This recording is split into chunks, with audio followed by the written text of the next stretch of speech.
Hello दोस्तों, नमस्कार। Kalyani IAS academy में आप सभी का हार्दिक स्वागत है। दोस्तों, जैसा कि आप सभी को ज्ञात है कि हम लोग एमपीपीएससी की मुख्य परीक्षा के प्रश्न पत्र 4 का अध्ययन कर रहे हैं और प्रश्न पत्र 4 के अंतर्गत हमारी यूनिट चल रही है 4 और उस यूनिट का नाम है भ्रष्टाचार। भ्रष्टाचार के संदर्भ में हम लोगों ने भ्रष्टाचार को समझने का प्रयास किया है, साथ ही साथ उसके प्रकार, उसकी प्रवृत्तियां या कितने प्रकार का होता है, उसके कारण क्या हैं और उससे क्या प्रभाव पड़ता है, उसे अल्पमत करने के लिए सरकार ने क्या क्या उपाय किए हैं, इन सभी का हमने अध्ययन किया। साथ ही साथ हमने ये भी जानने का प्रयास किया है कि परिवार, समाज और मीडिया की इसे अल्पमत करने में क्या भूमिका हो सकती है और संयुक्त राष्ट्र संघ ने इस पर जो घोषणा की थी वो क्या की थी। आज की इस वीडियो के अंतर्गत हम लोग अंतर्राष्ट्रीय स्तर पर जो भ्रष्टाचार को कम करने के लिए प्रयास किए गए हैं, अंतर्राष्ट्रीय पारदर्शिता, इंटरनेशनल ट्रांसपेरेंसी के माध्यम से कार्य किए गए हैं, उनका अध्ययन करेंगे। इंटरनेशनल ट्रांसपेरेंसी या अंतर्राष्ट्रीय पारदर्शिता की क्या भूमिका है, उसका अध्ययन करेंगे। साथ ही साथ हम यह जानने का प्रयास करेंगे कि भ्रष्टाचार का मापन कैसे किया जा सकता है या भ्रष्टाचार के मापन के लिए कौन कौन से सूचकांक जारी किए जाते हैं और इसकी क्या प्रविधि होती है। साथ ही साथ हम भारतीय लेवल पर, भारतीय स्तर पर इसे कम करने के लिए जो संस्थान काम कर रहे हैं, जिसके अंतर्गत लोकपाल जो केंद्र में काम करता है और राज्य स्तर पर जो कार्य करता है लोक आयुक्त, हम दोनों का अध्ययन करेंगे। चलिए हम स्टार्ट करते हैं हमारा आज का वीडियो, जिसके अंतर्गत हमारा पहला टॉपिक है अंतर्राष्ट्रीय पारदर्शिता और इसे ही बोला जाता है इंटरनेशनल ट्रांसपेरेंसी। सबसे पहले मन में प्रश्न आता है कि अंतर्राष्ट्रीय पारदर्शिता क्या है।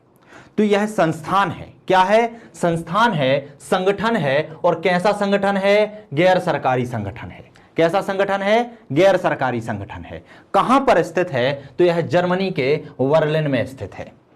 दो प्रश्न मन में आते हैं। सबसे पहले यह क्या है और कहां पर स्थित है? तो यह गैर सरकारी संगठन है और यह जर्मनी के बर्लिन में स्थित है। यह कार्य क्या करता है? तो यह अंतरराष्ट्रीय स्तर पर जो कारपोरेट जगत होता है और जो राजनीतिक जगत होता है, इसमें जो भ्रष्टाचार व्याप्त होता है उसकी यह निगरानी करता है। तो यह निगरानी कहां कहां की करता है? कारपोरेट और राजनीतिक दोनों में जो व्याप्त भ्रष्टाचार होता है उसकी क्या करता है? ये निगरानी करता है, उसकी जांच करता है और वहां पर भ्रष्टाचार कितनी मात्रा में है यह बताने का प्रयास करता है।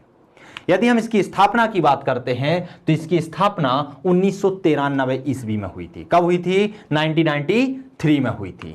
यदि हम बात करें कि यह अपना कार्य कैसे करता है, तो यह अपना कार्य विभिन्न देशों में स्थापित अपने कार्यालयों के माध्यम से करता है। विभिन्न देशों में जो इसके स्थानीय कार्यालय हैं उनके माध्यम से अपना कार्य करता है और उन्हीं के माध्यम से विभिन्न देशों में व्याप्त भ्रष्टाचार की गणना भी करता है। इसके दो वार्षिक सूचकांक हैं जो कि भ्रष्टाचार के मापन को प्रदर्शित करते हैं, बताते हैं कि किस देश में कितना भ्रष्टाचार है। कौन कौन से सूचकांक हैं? तो एक सूचकांक है वैश्विक भ्रष्टाचार बैरोमीटर। तो बैरोमीटर क्या करता है? नापता है। तो यह लोगों से परामर्श करके उनसे ये पूछते हैं, इस पूछने के आधार पर बनाया जाता है क्या उनने कभी शासकीय सेवाओं का लाभ उठाने के लिए किसी प्रकार की रिश्वत दी है या नहीं दी है। इस प्रश्न को पूछकर इसके आधार पर एक बैरोमीटर तैयार किया जाता है, एक रैंक प्रदर्शित की जाती है जिसके आधार पर बताया जाता है कि किस देश में कितना भ्रष्टाचार है। दूसरा होता है भ्रष्टाचार धारणा सूचकांक। भ्रष्टाचार धारणा सूचकांक के अंतर्गत विश्व में जो विभिन्न देश हैं उनमें भ्रष्टाचार की तुलना की जाती है कि सबसे ज्यादा भ्रष्टाचार किस देश में है और सबसे कम भ्रष्टाचार किस देश में है। ज्यादा और कम के आधार पर विभिन्न देशों को रैंकिंग प्रदान की जाती है और उसके माध्यम से पूरे विश्व को यह अवगत कराया जाता है कि किस देश की स्थिति भ्रष्टाचार के माध्यम से कैसी है। तो यह क्या करता है? अंतरराष्ट्रीय स्तर पर भ्रष्टाचार को उजागर करने का प्रयास करता है, संपूर्ण विश्व में जागरूकता फैलाता है कि किस देश में कितना भ्रष्टाचार है और उसे कम करने के लिए आखिर क्या क्या उपाय करने चाहिए। आइए हम समझते हैं अंतरराष्ट्रीय पारदर्शिता की आखिर भूमिका क्या क्या है। तो सबसे पहली भूमिका होती है कि यह भ्रष्टाचार से लड़ने के उपायों को बताता है, साथ ही साथ इन उपायों को अपनाने के लिए विभिन्न सोसाइटी और सरकारों की क्या करता है? मदद करता है कि आखिर हम इन उपायों को किस तरीके से अपना सकते हैं और हमारे देश से भ्रष्टाचार को किस तरीके से कम कर सकते हैं या भ्रष्टाचार में कैसे हम कमी ला सकते हैं। तो इसके लिए क्या करता है, विभिन्न उपाय बताता है और उन उपायों को अपनाने के लिए मदद भी करता है। अगली बात करें तो इसका सबसे महत्वपूर्ण कार्य जो माना जाता है वह है भ्रष्टाचार को वैश्विक स्तर पर प्रदर्शित करने की। इसने क्या किया था, भ्रष्टाचार को वैश्विक विचार विमर्श का मुद्दा बना दिया था। इसी के आधार पर पूरे विश्व में पता चला था कि किस देश में कितना भ्रष्टाचार है और भ्रष्टाचार के द्वारा ये देशों की जो प्रगति होती है वो अवरुद्ध होती है। तो उस समय ये जो समस्या उत्पन्न हो रही थी, तो इसी संस्थान के माध्यम से भ्रष्टाचार को अंतर्राष्ट्रीय मंच पर रखा गया, उसे वैश्विक स्तर का एक मुद्दा बनाकर प्रदर्शित किया गया। तो इस सभी में भूमिका किसकी है, अंतर्राष्ट्रीय पारदर्शिता की है। इसी संगठन के प्रयास से जो संयुक्त राष्ट्र प्रसंविधा का गठन हुआ था भ्रष्टाचार को लेकर, तो वो किसके माध्यम से हुआ था, इसी के माध्यम से हुआ था, इसी के प्रयासों से हुआ था। इसको प्रदर्शित करने में या संयुक्त राष्ट्र प्रसंविधा को लाने में, इसकी शुरुआत में अंतर्राष्ट्रीय जो पारदर्शिता है उसकी महती भूमिका है। साथ ही साथ इसकी एक विशेषता यह है कि यह एक एक मामलों की जांच नहीं करता है। यह क्या करता है, किसी देश में जाता है, किसी देश के किसी भाग से थोड़े से उसकी गणना करके पता करता है कि यहाँ भ्रष्टाचार की क्या स्थिति है, उसके आधार पर ही वो संपूर्ण देश की जानकारी प्राप्त करता है। जिस तरीके से मान लीजिए कि हम किसी गांव में जाते हैं, मान लीजिए पटवारी आता है, आपके गांव में सूखा पड़ा है या पानी बहुत ज़्यादा गिर गया है, आप किसान के लड़के हैं, आपके यहाँ बहुत सारी फसल नष्ट हो गई है। अब पटवारी आपके गांव में आता है, अब वो गणना कैसे करेगा, क्या वो हर खेत में जाएगा देखने के लिए कि कितना नुकसान हुआ है, तो नहीं। वो क्या करता है, गांव का जो प्रतिष्ठित आदमी होता है जिसके पास बहुत सारी खेती होती है, सिर्फ उसके पास जाता है, पूछता है कि यहाँ पर कैसा क्या पानी गिरा है या सूखा पड़ा है तो कितना सूखा पड़ा है, फसलों में कितना नुकसान है, और उसकी जानकारी के आधार पर ही पूरे गांव का प्रतिरूपण तैयार करता है, पूरे गांव में कितना नुकसान हुआ है उसकी लिस्ट बना लेता है। वह एक एक व्यक्ति से जाकर नहीं पूछता है। इसी सिद्धांत के आधार पर कौन चलता है, इंटरनेशनल ट्रांसपेरेंसी चलता है, अंतर्राष्ट्रीय पारदर्शिता संगठन चलता है। यह भी किसी देश में किसी एक जगह पर जाकर, किसी एक शहर में जाकर वहां पर भ्रष्टाचार की गणना करता है और भ्रष्टाचार के माध्यम से यह ज्ञात करता है कि इस देश में कितना भ्रष्टाचार है और उसी के आधार पर पूरे देश को रैंकिंग प्रदान करता है, पूरे देश की स्थिति को निर्धारित करता है। दूसरी बात यह है कि यह जो है यह व्यक्तिगत भ्रष्टाचार को उजागर नहीं करता, यह देश की स्थिति को उजागर करता है। देश के अंदर जो व्यक्ति भ्रष्टाचार कर रहे हैं, कितना ज्यादा कर रहे हैं, उनका नाम प्रदर्शित नहीं करता है। यह सिर्फ देश की स्थिति को ही प्रदर्शित करता है और उसे सुधारने के लिए उपाय प्रदान करता है। आइए इसकी आलोचना को समझने का प्रयास करते हैं कि अंतर्राष्ट्रीय पारदर्शिता में आखिर क्या क्या कमियां हैं। तो जो हमने इसकी भूमिका देखी है, उस भूमिका में ही इसकी बहुत सारी आलोचनाएं समाहित होती हैं। सबसे पहले तो इसकी जो प्रविधि है, जो भ्रष्टाचार को नापने की प्रक्रिया है, वो बहुत ही कमजोर है। होता क्या है कि यह देश में जाता है, किसी एक जगह से नमूने एकत्रित करता है और उस नमूने के आधार पर ही संपूर्ण देश की स्थिति को निर्धारित कर देता है, जो कि बहुत ही गलत है। क्योंकि एक देश में हर जगह एक सा माहौल नहीं होता है, कहीं पर भ्रष्टाचार अधिक होता है, कहीं पर कम होता है। मान लीजिए यह ऐसे जगह से नमूने एकत्रित करता है जहां पर भ्रष्टाचार की मात्रा बहुत ज्यादा है, तो उसके आधार पर वो संपूर्ण देश की स्थिति को प्रदर्शित करता है, जो कि गलत है। यदि वह ऐसी जगह से नमूने एकत्रित करता है जहां पर भ्रष्टाचार बहुत कम है और उसके आधार पर आखिर किसी देश को रैंकिंग दे देता है, तो वो भी बहुत गलत हो जाएगा। क्योंकि संपूर्ण देश में भ्रष्टाचार की स्थिति एक सी नहीं होती है, कहीं पर भ्रष्टाचार ज्यादा होता है तो कहीं पर कम होता है। दूसरा क्या होता है कि यह इस विधि का उपयोग इसलिए करता है कि कम समय में ज्यादा से ज्यादा हम मापन कर सकें देशों का और देशों की स्थिति को प्रदर्शित कर सकें। क्योंकि यह जो अपने बैरोमीटर है, यह जो अपने सूचकांक है, प्रति वर्ष जारी करता है और प्रति वर्ष जारी करने के लिए सभी देशों का परीक्षण करने के लिए बहुत अधिक समय लगता है, इसलिए यह इस विधि को अपनाता है। लेकिन यह विधि जल्दबाजी के चक्कर में गलत आंकड़े प्रदर्शित कर देती है, इसलिए इस विधि में सुधार होना चाहिए।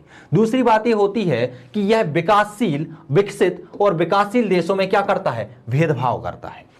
अर्थात यदि कोई विकसित देश है, वहां पर भ्रष्टाचार बहुत ज्यादा है, तो वह वहां पर इतना भ्रष्टाचार को उजागर नहीं करता है। दूसरा, विकासशील देश में यदि भ्रष्टाचार बहुत ज्यादा है या कम भी है तो उसे बड़ा चढ़ाकर बताता है। दूसरा, उपायों की बात जब आती है, उपायों को अपनाने की बात जब आती है या दिशा निर्देश देने की बात आती है कि भ्रष्टाचार को कम कैसे किया जाए, तो यह उस मामले में या सहायता प्रदान करने के मामले में विकसित देश और विकासशील देश में क्या करता है, भेदभाव करता है यह विकसित देशों का ज़्यादा समर्थन करता है और विकासशील देशों की अवहेलना करता है।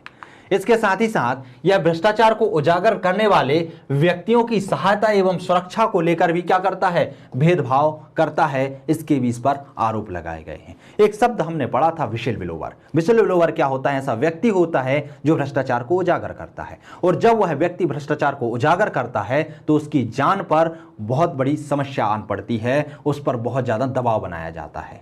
तो जब जब अंतर्राष्ट्रीय पारदर्शिता होता है तो अंतर्राष्ट्रीय पारदर्शिता क्या करता है, किसी व्यक्ति के माध्यम से जानने का प्रयास करता है कि किसी देश में कितना भ्रष्टाचार है, और मान लीजिए वह व्यक्ति यदि भ्रष्टाचार से उसे अवगत कराता है तो यह उसकी जान की सुरक्षा की कोई गारंटी नहीं लेता है। उसमें भी यह भेदभाव के इसमें आरोप लगाए गए हैं। आगे हम निष्कर्ष की बात करें कि आखिर अंतर्राष्ट्रीय पारदर्शिता किस तरीके से काम कर रहा है, क्या यह काम सही है, या इसकी आलोचना के माध्यम से जो इसकी आलोचना की गई है तो क्या इसकी भूमिका पर असर पड़ता है।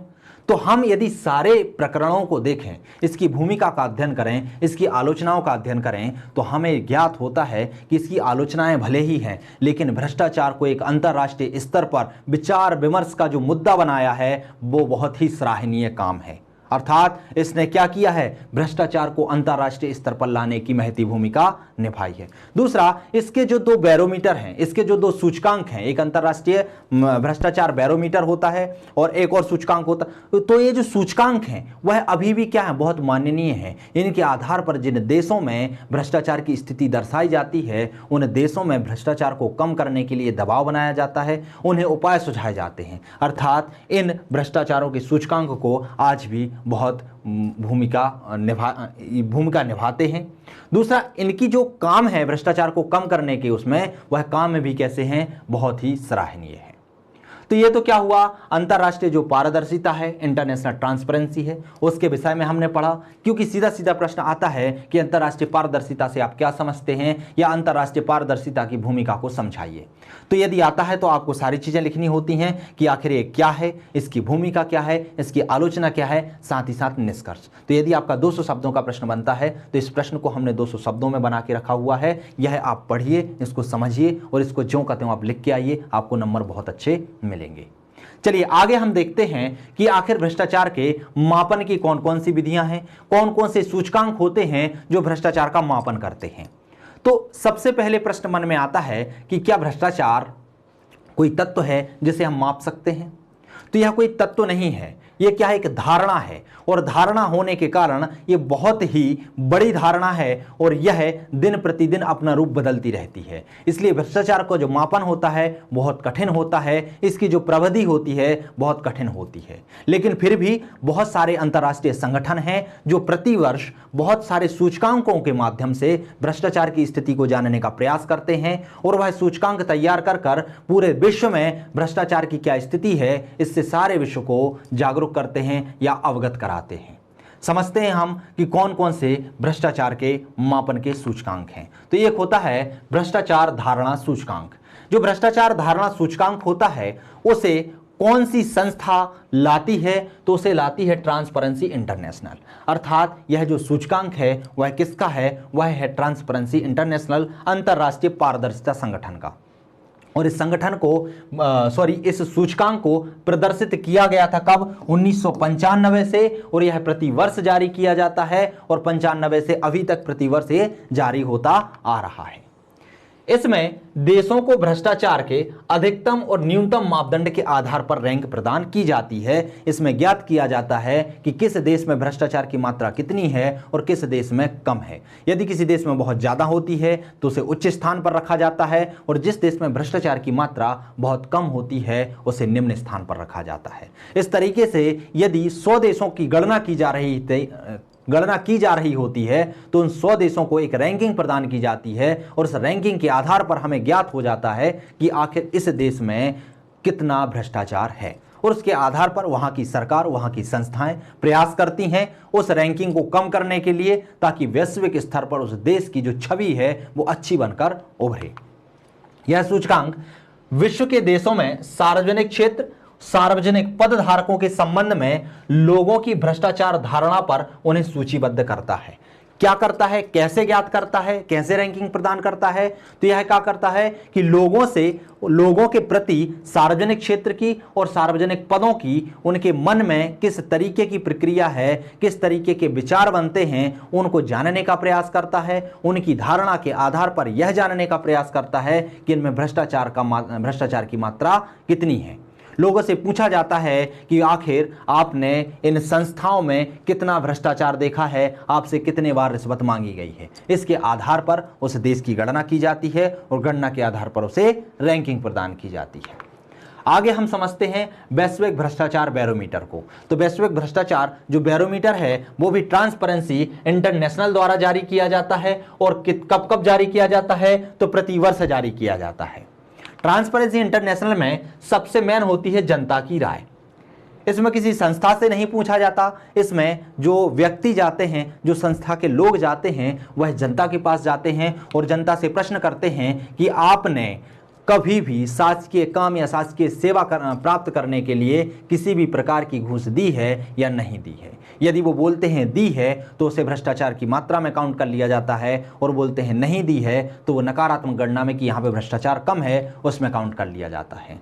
तो इस तरीके से ज्ञात किया जाता है कि किस देश में कितने लोग घूस को बढ़ावा देते हैं, या मजबूरन स्वरूप यदि घूस भी देते हैं तो उसके आधार पर वहां की रैंकिंग प्रदान की जाती है और पता किया जाता है कि इस देश में कितना भ्रष्टाचार है। अगला सूचकांक है रिश्वतदाता सूचकांक।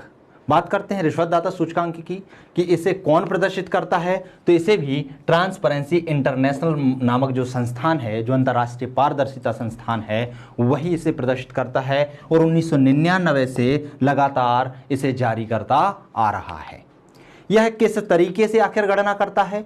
तो यह विभिन्न देशों के जो औद्योगिक कंपनियां होती हैं, कौन सी कंपनियां? औद्योगिक कंपनियां। वह व्यापार, लाभ और आपूर्ति को प्रभावित करने के लिए जो रिश्वत का लेन देन करती हैं, उनके आधार पर ज्ञात करते हैं कि किस देश में कितना भ्रष्टाचार है, किन कंपनियों में कितना भ्रष्टाचार है। इसके आधार पर वह सूचकांक तैयार कर कर देश को अवगत कराते हैं, विश्व को अवगत कराते हैं कि इस देश में किस तरीके का भ्रष्टाचार चल रहा है। ध्यान रखना, रिश्वतदाता सूचकांक के अंतर्गत औद्योगिक कंपनियों का ऑडिट किया जाता है, औद्योगिक कंपनियों में व्याप्त भ्रष्टाचार का अध्ययन किया जाता है।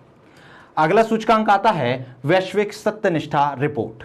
वैश्विक सत्यनिष्ठा रिपोर्ट को ग्लोबल इंटीग्रिटी नामक एक गैर सरकारी संगठन जारी करता है। ये भी कैसे हैं? गैर सरकारी हैं, कोई सरकार के द्वारा इन्हें वित्त पोषित नहीं किया जाता है, ना ही इन्हें संचालित किया जाता है। ये प्राइवेट होते हैं, गैर सरकारी होते हैं, अपने स्तर पर जांच और गणना करते हैं। तो कौन सा है? ग्लोबल इंटीग्रिटी नामक संस्थान है। ये किस तरीके से करता है तो और इसका काम क्या होता है? तो यह जो सत्यनिष्ठा रिपोर्ट होती है, ये विश्व के विभिन्न देशों में राष्ट्रीय स्तर पर भ्रष्टाचार रोधी उपायों की उपस्थिति, कि आखिर भ्रष्टाचार रोधी जो उपाय हैं उनकी स्थिति किस तरीके की है, उनके लिए क्या क्या योजनाएं बनाई गई हैं, क्या क्या कार्य किए जा रहे हैं और वह किस तरीके से प्रभावी हैं, उनकी प्रभावशीलता कितनी है, यह भ्रष्टाचार को कम करने के लिए कितने कारगर हैं, इनकी गणना करता है। और नागरिकों तक उनकी पहुंच का परीक्षण करता है कि ये जो नियम बनाए गए हैं, भ्रष्टाचार कम करने के लिए जो संस्थानों का निर्माण किया गया है, उन तक नागरिकों की पहुंच कितनी है। इसके आधार पर एक रिपोर्ट तैयार करता है और उस रिपोर्ट को कहा जाता है वैश्विक सत्यनिष्ठा रिपोर्ट।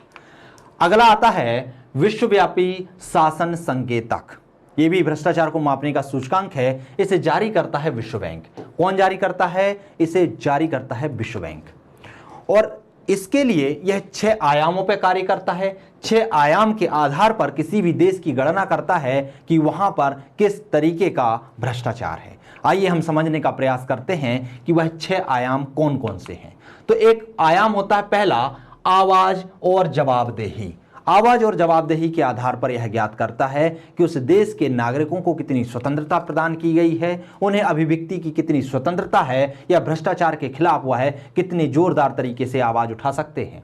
दूसरा, जो शासन है, जो प्रशासक होता है, उसके लिए जो अधिकार दिए गए हैं, उन अधिकारों का पालन वह किस तरीके से करता है, उसके प्रति वह कितनी मात्रा में जवाबदेही है, तो इसके आधार पर गणना की जाती है। दूसरा आयाम होता है राजनीतिक स्थिरता और हिंसा का अभाव।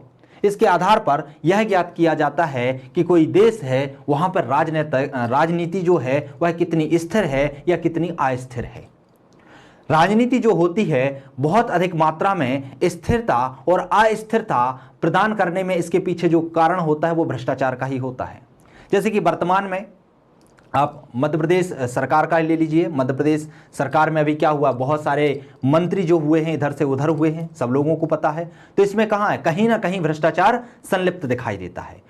तो ये जो भ्रष्टाचार है ये क्या करता है, भ्रष्टाचार के माध्यम से जो राजनीतिक है वह स्थिरता में कमी आती है, सरकारें पलटती हैं, क्योंकि कभी कोई मंत्री किसी के द्वारा खरीद लिए जाते हैं तो कभी कोई मंत्री किसी और के द्वारा खरीद लिए जाते हैं। तो जिस तरीके से मंत्रियों की खरीद फरोख्त की जाती है तो उसके आधार पर भी देशों में भ्रष्टाचार की गणना की जाती है। अर्थात इसमें राजनीतिक स्थिरता का अध्ययन किया जाता है, साथ ही साथ वहां पर हिंसा का माहौल कैसा है, हिंसा का अभाव कितना है या हिंसा कितनी ज्यादा मात्रा में है, इसका भी अध्ययन किया जाता है। तीसरे आयाम के आधार पर वह शासकीय प्रभावशीलता का अध्ययन करते हैं। शासकीय प्रभावशीलता क्या, कि शासन का प्रभाव कितना ज्यादा है, वह कितने कारगर तरीके से कार्य कर रही है, उसकी जो नीतियां हैं वो सतही लेवल पर पहुंच रही हैं या नहीं, और उसकी नीतियों का परिणाम कैसा निकल के आ रहा है, तो इसका अध्ययन भी किया जाता है। साथ ही साथ विनियामक गुणवत्ता का भी अध्ययन किया जाता है। और इस आयाम में वो क्या क्या शामिल करते हैं, कानून और विधि का नियम, कि आखिर कौन कौन से कानून बनाए गए हैं, किस तरीके की विधि है और यह किस तरीके से कारगर है। साथ ही साथ भ्रष्टाचार का नियंत्रण किस तरीके से किया जा रहा है, कितनी मात्रा में किया जा रहा है। इन सभी आयामों के आधार पर किसकी गणना की जाती है, भ्रष्टाचार की गणना की जाती है, और एक सूचकांक, एक संकेतक तैयार किया जाता है, और वह संकेतक आता है विश्वव्यापी शासन संकेतक के नाम से। इसके आधार पर भ्रष्टाचार की देशों में गणना की जाती है और उन्हें रैंकिंग प्रदान की जाती है। तो ये तो क्या हुए, ये हुए हमारे भ्रष्टाचार को मापने के तरीके या भ्रष्टाचार का मापन। यदि आपसे प्रश्न सीधा सीधा पूछा जाता है कि भ्रष्टाचार का मापन क्या है, या भ्रष्टाचार के मापन के लिए कौन कौन से संकेतक जारी होते हैं या कौन कौन सी विधियां अपनाई जाती हैं, तो आप ये जो 5 तरीके दिए गए हैं वो आप लिख सकते हैं। आइए हम बात करते हैं राष्ट्रीय लेवल पर, केंद्रीय स्तर पर जो भ्रष्टाचार निरोधी के लिए एक संस्थान बनाया गया है जिसे कहते हैं लोकपाल, और राज्य स्तर पर जो संस्थान बनाया गया है, जो एक आयोग बनाया गया है जिसे कहते हैं लोक आयोग, उसकी परिचर्चा। तो सबसे पहले हम बात करते हैं कि लोक आयुक्त से या लोकपाल से प्रश्न कैसा बनेगा।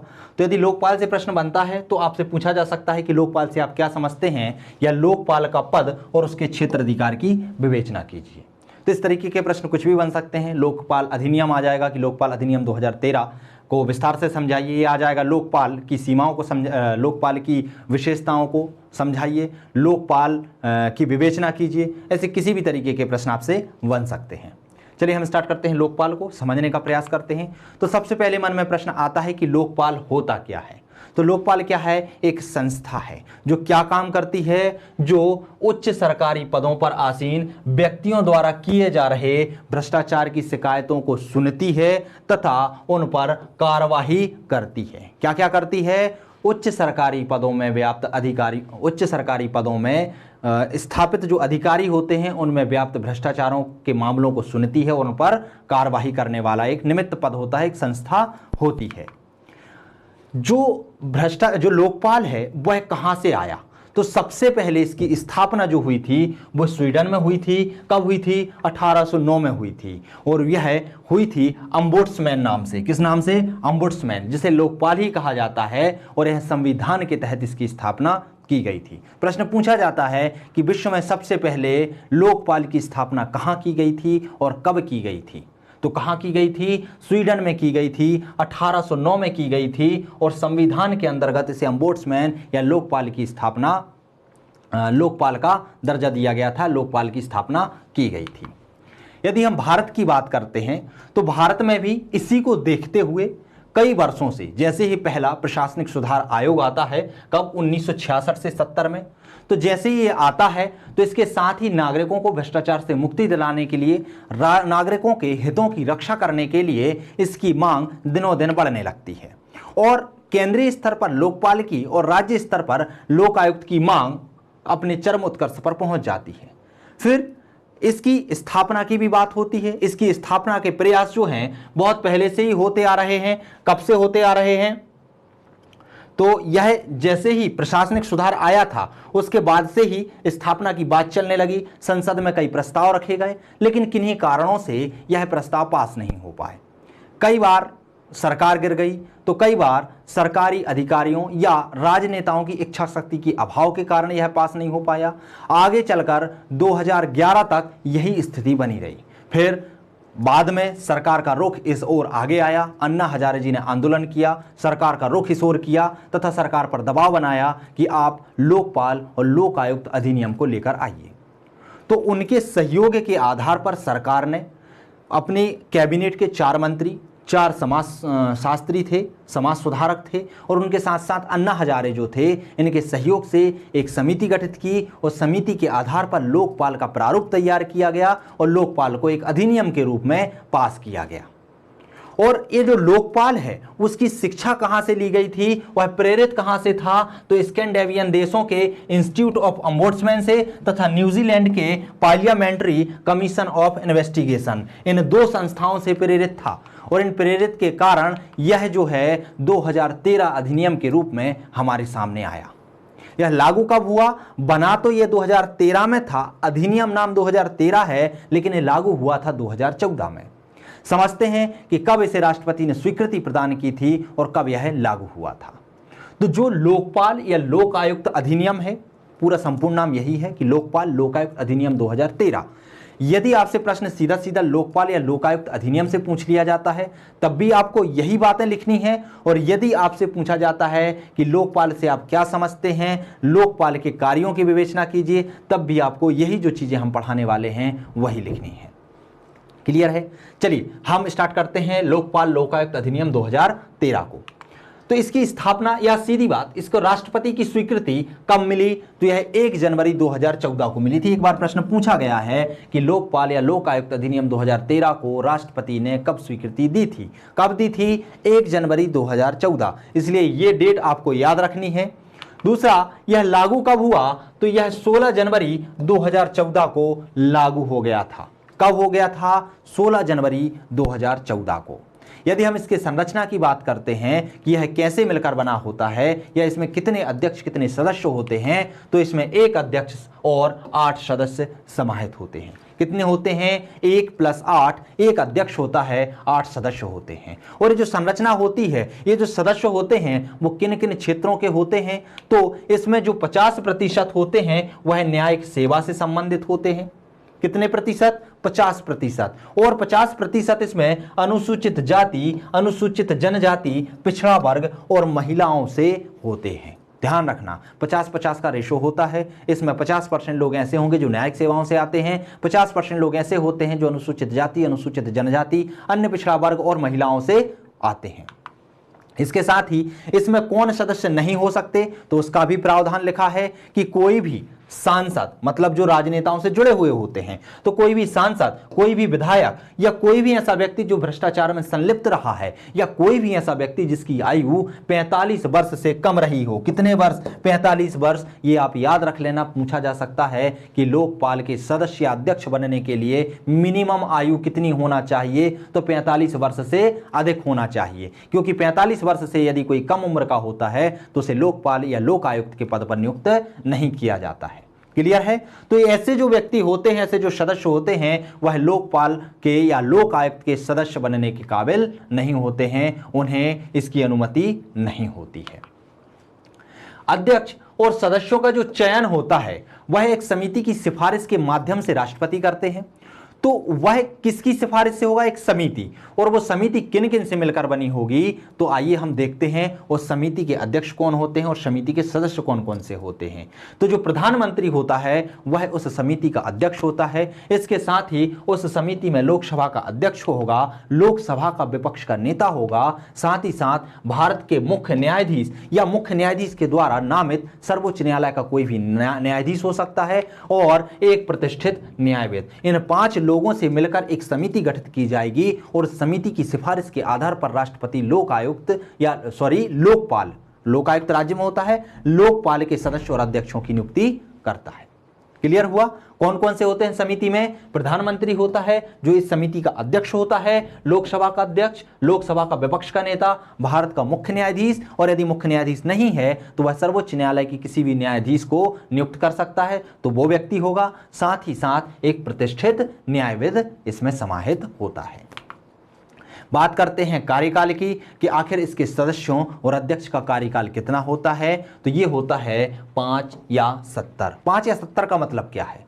5 वर्ष या 70 वर्ष, अर्थात उसके कार्यकाल में जो भी पहले हो जाए उसमें वह सेवानिवृत्त हो जाता है। या तो वह 5 वर्ष की अवधि पूरी कर ले या वह 70 वर्ष की अवधि पूरी कर ले। इसमें जो भी पहले हो जाएगा उसके आधार पर वह सेवानिवृत्त हो जाएगा। मान लीजिए कोई व्यक्ति 71 वर्ष की उम्र में, ये बनेगा 69 की उम्र में यदि लोकपाल बनता है, लोकपाल का सदस्य अध्यक्ष बनता है, तो फिर वह सिर्फ 1 वर्ष ही रहेगा। क्यों? क्योंकि 70 वर्ष की आयु पूरी कर लेगा। तो 70 वर्ष की आयु, या फिर मान लीजिए वह 64 में बन जाता है, 64 की उम्र में लोकपाल का अध्यक्ष सदस्य बन जाता है, तो वो पूरे 5 साल का कार्यकाल पूरा कर लेगा, क्योंकि वह 70 वर्ष पर नहीं पहुंच पाएगा। यहां समझने का मतलब सिर्फ इतना था कि 5 और 70 क्या होता है। 5 वर्ष या 70 वर्ष, इसमें से जो भी पूरा कर ले, 70 वर्ष उसकी पूरी सीमा रहेगी कि इतनी आयु के बाद उसको रिटायर ही होना है, और इसके बीच में यदि वो बन जाता है तो उसका कार्यकाल जो होता है वो 5 वर्ष का होता है। क्लियर है? चलिए, अध्यक्ष और सदस्यों को राष्ट्रपति द्वारा सर्वोच्च न्यायालय के न्यायाधीश के निर्देश के आधार पर पद से हटाया जा सकता है। दूसरा प्रश्न यही आता है कि आखिर इसे हटाएगा कौन? इनके सदस्य या अध्यक्ष को कौन हटा सकता है? तो राष्ट्रपति हटा सकता है। और कैसे हटा सकता है? वो सर्वोच्च न्यायालय के जो न्यायाधीश होते हैं, मुख्य न्यायाधीश, उनके निर्देश के आधार पर ही वो जांच करेंगे। जांच करने के बाद निर्देश देंगे कि हाँ, ये व्यक्ति हटाने लायक है, तो तभी राष्ट्रपति इन्हें हटा सकता है। आइए हम बात करते हैं लोकपाल के क्षेत्राधिकार का, कि आखिर लोकपाल का क्षेत्राधिकार कितना है, आखिर इसकी पहुंच कहां कहां तक है।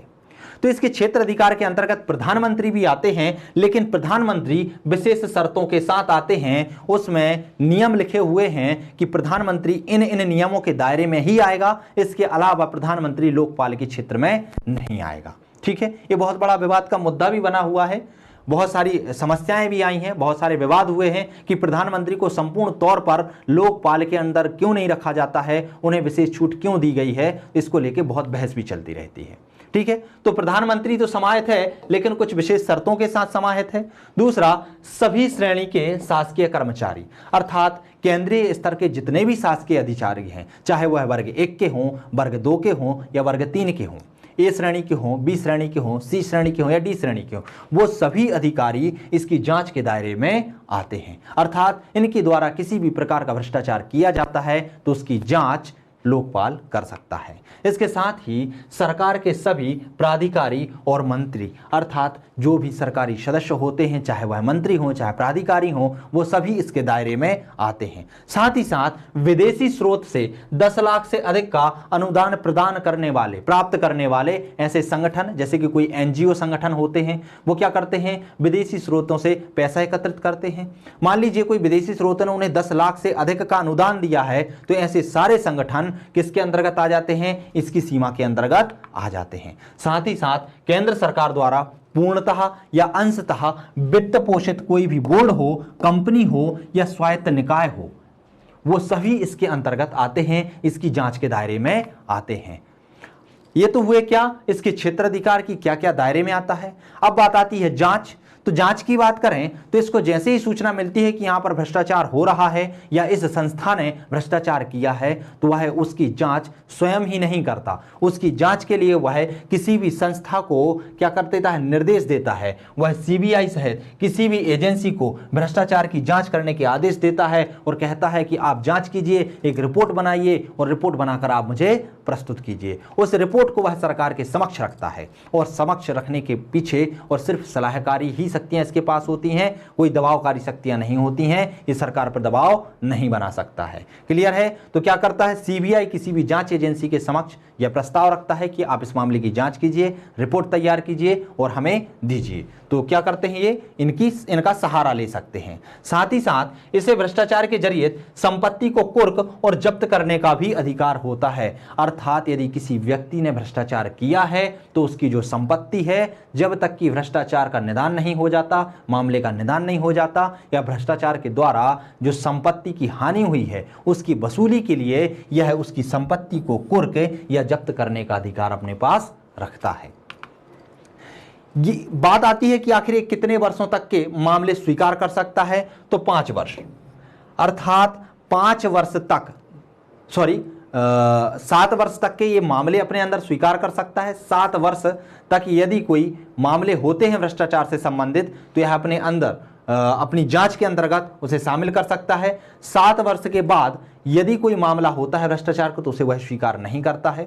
दूसरा, 5 वर्ष तक जैसे ही ये सेवानिवृत्त होते हैं तो सेवानिवृत्ति के 5 वर्ष तक ना तो ये राष्ट्रपति के चुनाव में भाग ले सकते, ना तो राष्ट्रपति बन सकते हैं, ना उपराष्ट्रपति बन सकते हैं, ना विधानसभा, निगम या पंचायत के चुनाव में भाग नहीं ले सकते हैं। कितने वर्ष तक? 5 वर्ष तक इनकी किसी भी पद पर जाने की उसमें रोक होती है।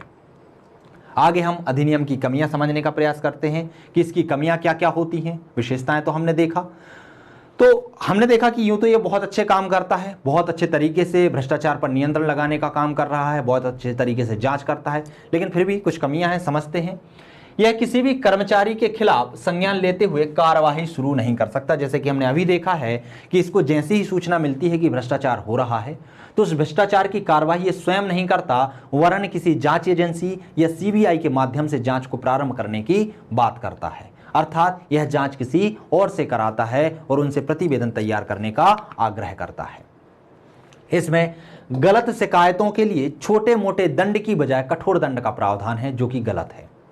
क्या होता है कि मान लीजिए कोई व्यक्ति भ्रष्टाचार की शिकायत करता है कि यहां पर भ्रष्टाचार हो रहा है। जांच करने के बाद यदि उनको लगता है कि ये सूचना गलत है, कारणवश किसी भी कारण से वो गलत हो जाए या उसका मकसद ही गलत हो, तो उसके लिए छोटे मोटे दंड दें तो व्यक्ति 1-2 बार प्रयास कर सकता है कि ठीक है यार, उस बार गलती से मैंने गलत रिपोर्ट कर दी थी, लेकिन इस बार सही बात है, हम रिपोर्ट कर देते हैं या हम लोकपाल को सूचित कर देते हैं। लेकिन इसमें कठोर दंड की व्यवस्था होने के कारण लोग लोकपाल में सूचना देने से डरते हैं, किसी के भ्रष्टाचार की कंप्लेंट करने से डरते हैं। यह भी इसका बहुत बड़ा लूप होल है। अर्थात इसमें जो कठोर दंड की व्यवस्था है गलत शिकायत करने पर, यह बहुत गलत है।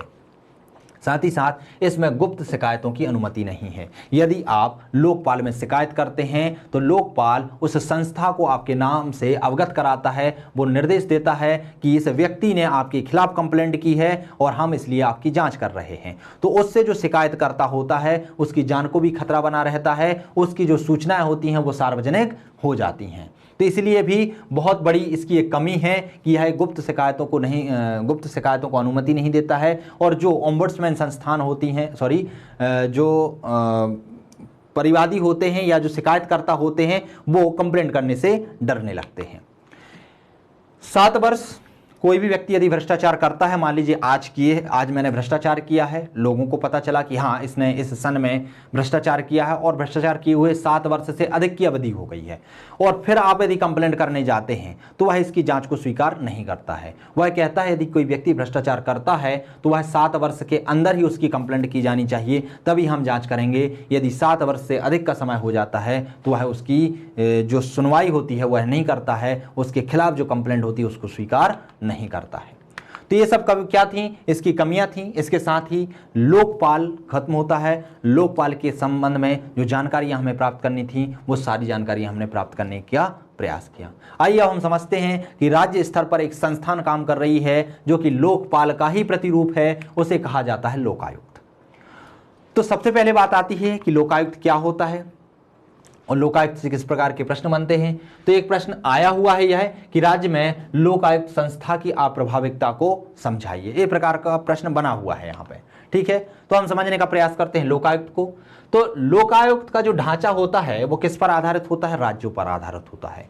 और जो लोकायुक्त का और लोकपाल का किस पर होता है, केंद्र पर होता है। ये बात ध्यान रखना, जो लोकपाल होगा वो केंद्र में होगा, जो लोक आयुक्त होगा वो राज्य में होगा। ठीक है, दोनों का क्या है, अलग है, एक केंद्र में काम करता है और एक राज्य में काम करता है। यदि हम बात करें कि मध्य प्रदेश में लोक आयुक्त विधेयक विधानसभा में कब पारित हुआ था, तो यह हुआ था 1975 में या 1975 में। 1975 में पारित होकर फिर इसमें संशोधन होता है और वह संशोधन हुआ था 1980 में, और संशोधन होने के बाद यह एक अधिनियम के रूप में आया था कब, 1981 में, और अधिनियम बनकर यह पारित हो गया था 1981 में। क्लियर है, तो ये आपको ध्यान रखना है। इसके साथ ही जो लोक आयुक्त की नियुक्ति की बात होती है तो उसकी नियुक्ति कौन करता है, उसकी नियुक्ति करता है राज्यपाल। राज्यपाल क्या स्वतः ही नियुक्ति कर देगा, तो नहीं। जिस तरीके से लोकपाल की नियुक्ति राष्ट्रपति कर रहा था एक कमेटी के आधार पर, एक कमेटी की संस्तुतियों के आधार पर, उसी तरीके से जो राज्यपाल है वो भी एक कमेटी से सलाह मशवरा करता है, परामर्श लेता है, और परामर्श के आधार पर ही लोकायुक्त की नियुक्ति करता है। तो वह परामर्श किस किस से लेता है, तो वह उच्च न्यायालय के न्यायाधीश से, विपक्ष के नेता से, और साथ ही साथ मुख्यमंत्री से क्या करता है, परामर्श करता है। परामर्श के आधार पर लोकायुक्त के सदस्य और अध्यक्ष की नियुक्ति करता है। बात आती है अवधि की कि आखिर इनकी कार्य अवधि कितनी होगी, तो इनकी कार्य अवधि होती है 5 वर्ष या 65 वर्ष। लोकपाल की कितनी थी, लोकपाल की थी 5 वर्ष या 70 वर्ष, यहाँ क्या है 5 वर्ष या 65 वर्ष। ध्यान रखना 5-65 क्या होता है, मैंने अभी आपको समझाया था कि यदि मान लीजिए वह 60 साल में नियुक्त होता है, 60 साल में तो वो 5 वर्ष भी पूरी कर लेगा और 65 वर्ष भी पूरा कर लेगा। मान लीजिए उसकी नियुक्ति 62 साल में होती है, और यदि 62 साल में नियुक्ति होती है तो उसके पास 65 वर्ष पूरा करने के लिए कितने वर्ष बचते हैं, 3 वर्ष बचते हैं। तो वह पूरे 5 वर्ष का कार्यकाल पूरा ना करके सिर्फ 3 साल के लिए ही नियुक्त होगा। और मान लीजिए कोई व्यक्ति 55 साल में बन जाता है तो उसके पास पूरे 5 वर्ष होते हैं। ठीक है, फिर वहां पर 65 वर्ष की जो सीमा है उसका पालन नहीं किया जाएगा, पूरे 5 वर्ष का कार्यकाल वो पूरा करेगा। तो समझ में आया 5-65 कैसे होता है।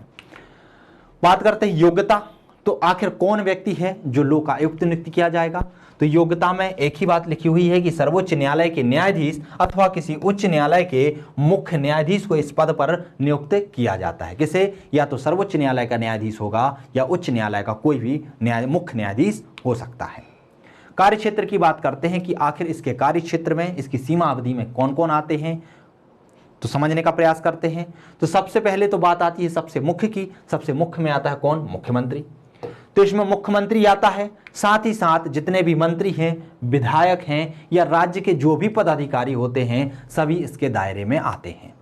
प्रधानमंत्री को कुछ विशेष छूट दी गई थी लोकपाल में, लेकिन यहाँ पर मुख्यमंत्री को कोई छूट नहीं दी गई। इसमें मुख्यमंत्री सहित सारे मंत्री, विधायक और इसके साथ साथ जितने भी राज्य के पदाधिकारी हैं समस्त लोग इसके अंतर्गत आते हैं, इसके क्षेत्र के अंतर्गत आते हैं।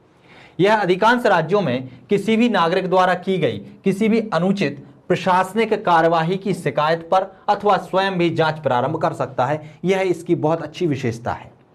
या तो कोई व्यक्ति भ्रष्टाचार की शिकायत इसके पास करे कि यहां पर भ्रष्टाचार हो रहा है तो वह उसकी जांच कर सकता है। साथ ही साथ इसको यदि लगता है कि नहीं इस संस्थान में या इस क्षेत्र में या ये व्यक्ति भ्रष्टाचार कर रहा है तो स्वयं ही संज्ञान लेकर भी वह उसकी जांच प्रारंभ कर सकता है।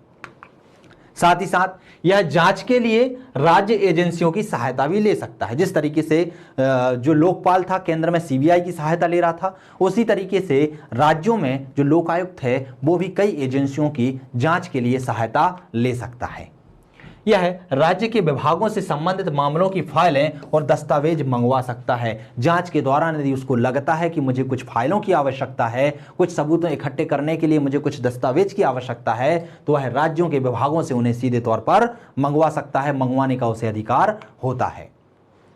यह वैसी शिकायतों की जांच कर सकता है जिनका विषय शिकायत की दिनांक 5 वर्ष से अधिक पुराना ना हो। यहां पर जो शिकायत सुनने का समय रखा गया है वो 5 वर्ष रखा गया है, और जो लोकपाल में रखा गया था वो 7 वर्ष रखा गया था। अर्थात यहां पर क्या है, यदि कोई भ्रष्टाचार करता है और यदि उसका वह भ्रष्टाचार करने का मामला 5 साल से कम पुराना है तो उसकी शिकायत ये स्वीकार करेगा, और यदि 5 साल से अधिक का समय लग चुका है तो वह उसकी शिकायत की सुनवाई नहीं करता है, उसकी शिकायत की जाँच नहीं करता है। इसकी सिफारिशें केवल सलाहकारी होती हैं।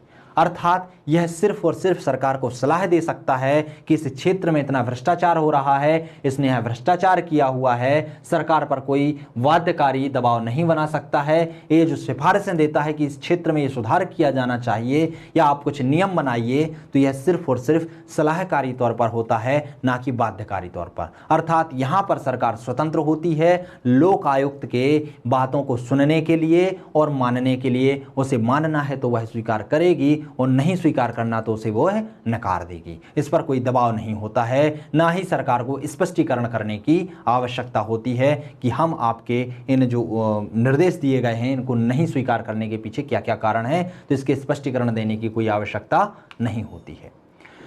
बात करते हैं लोकायुक्त जो संस्था है उसकी कमियां क्या हैं या अप्रभाविकता क्या है कि यह किस तरीके से प्रभावी नहीं हो पा रहा है।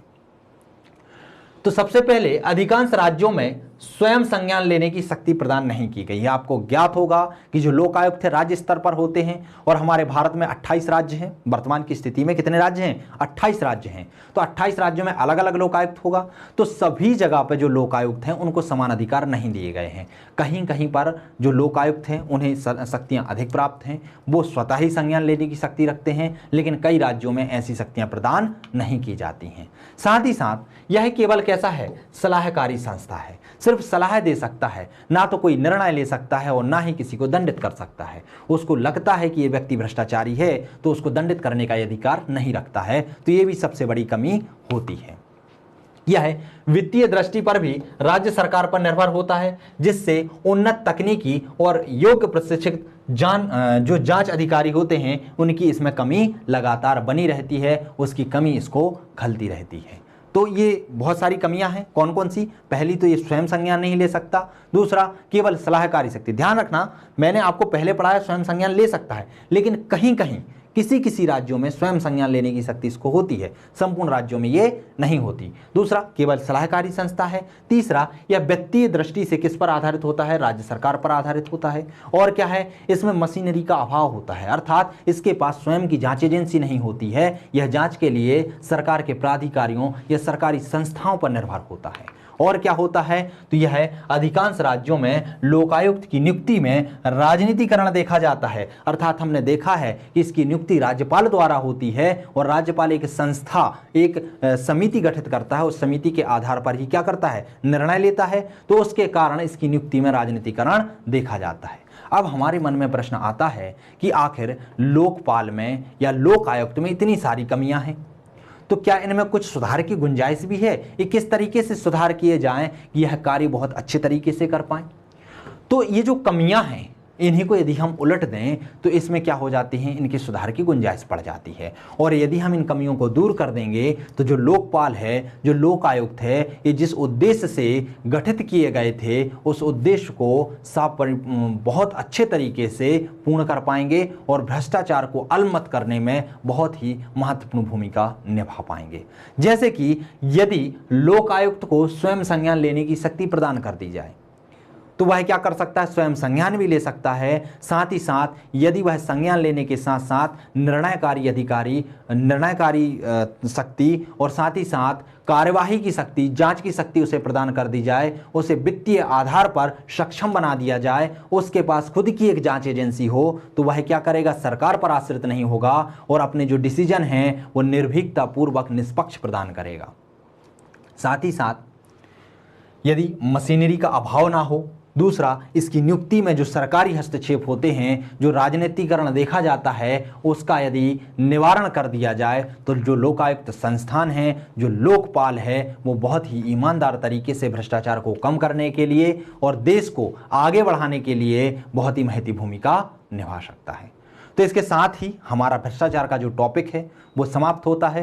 भ्रष्टाचार के सिलेबस के अंतर्गत जितनी भी चीज़ें आती हैं, चाहे वह भ्रष्टाचार के कारण, प्रकार, प्रभाव या उसको अलमत करने के लिए बहुत सारे संस्थान बनाए गए हैं, बहुत सारे नियम बनाए गए हैं, कानून बनाए गए हैं, बहुत सारे संस्थानों में महती भूमिका निभाई है, तो उन सभी का हमने समग्र रूप से अध्ययन किया है।